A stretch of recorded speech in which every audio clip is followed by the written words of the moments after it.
నేడు తెలుగు జాతి అంతా మోగబోయింది. తెలుగు జాతి కన్నా కూడా తెలుగు భాషకి తీరని లోటు నారాయణ రెడ్డి గారి హఠాన్ మరణం. వారికి మా తండ్రి గారికి అలాగే నారాయణ రెడ్డి గారికి నాకు ఎన్నో ఏళ్ల అనుబంధం. నాకన్నా ముందు మా తండ్రి గారితో వారికి అనుబంధం ఎక్కువ. గులేబా కావళి గద సినిమాలో నన్ను దోచుకొందువటే వన్నెల దొరసాని అని ఆ పాటతో ఆయన సినీ జీవితం ఆరంభమైంది. అప్పటి నుంచి చివరి సామ్రాట్ అశోక్ వరకు అదే అనుబంధం కొనసాగింది. ముఖ్యంగా ఇక్కడ అందరికీ తెలియాల్సింది ఒకటి, ఆయన ఒక సాహిత్యవేత్త అంటున్నారు, ఒక కవి అంటున్నారు, ఒక సినీ గేయ రచయిత అంటున్నారు. కానీ అందరికీ తెలియంది ఆయన సినిమా మాటల రచయిత కూడా.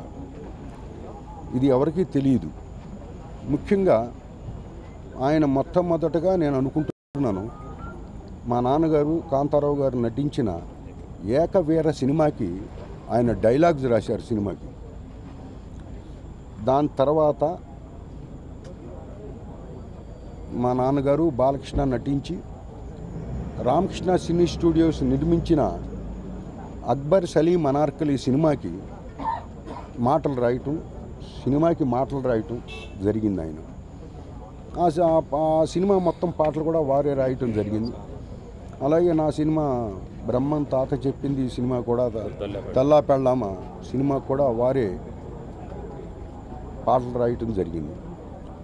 ముఖ్యంగా తెలుగు భాషకి తీరని లోటు ఇవాళ, అది పోడ్చలేనిది.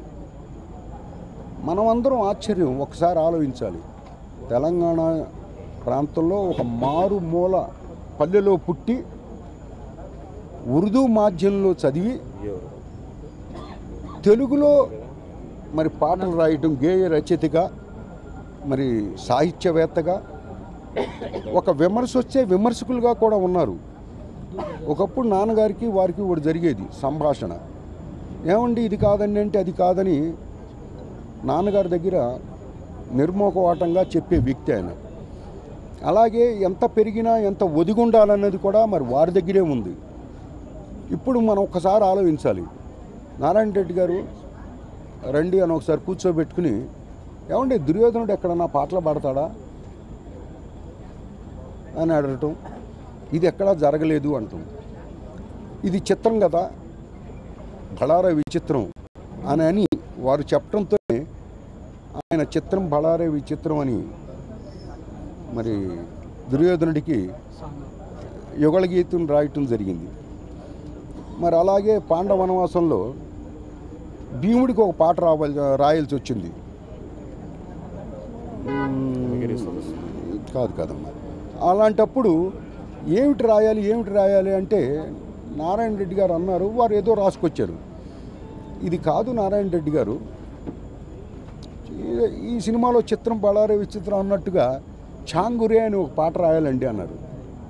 అంటే మీరు కూడా ఒకసారి గతంలో నారాయణ రెడ్డి గారి ఇంటర్వ్యూలో కూడా వారు చెప్పారు ఒకసారి, అసలు చాంగురే అన్నది తెలుగు భాషలో తెలుగు పదాల్లో ఎక్కడా లేదు.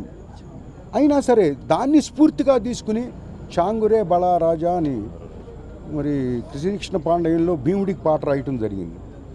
కాబట్టి ఆ తరం గొప్ప తరం అంతరించిపోతుంది. ఇక భాషకు మట్టికి తీరని లోటు. నేను ఒకటే విజ్ఞప్తి చేస్తున్నాను, అంటే ఈ సందర్భంలో మన అనొచ్చో అనకూడదో నాకు తెలియదు, అయినా సరే ఉన్నమాట నేను అంటాను. నారాయణ రెడ్డి గారి యొక్క జీవితం అన్నది పాఠ్యాంశాల్లో చేర్చాల్సిన విషయం.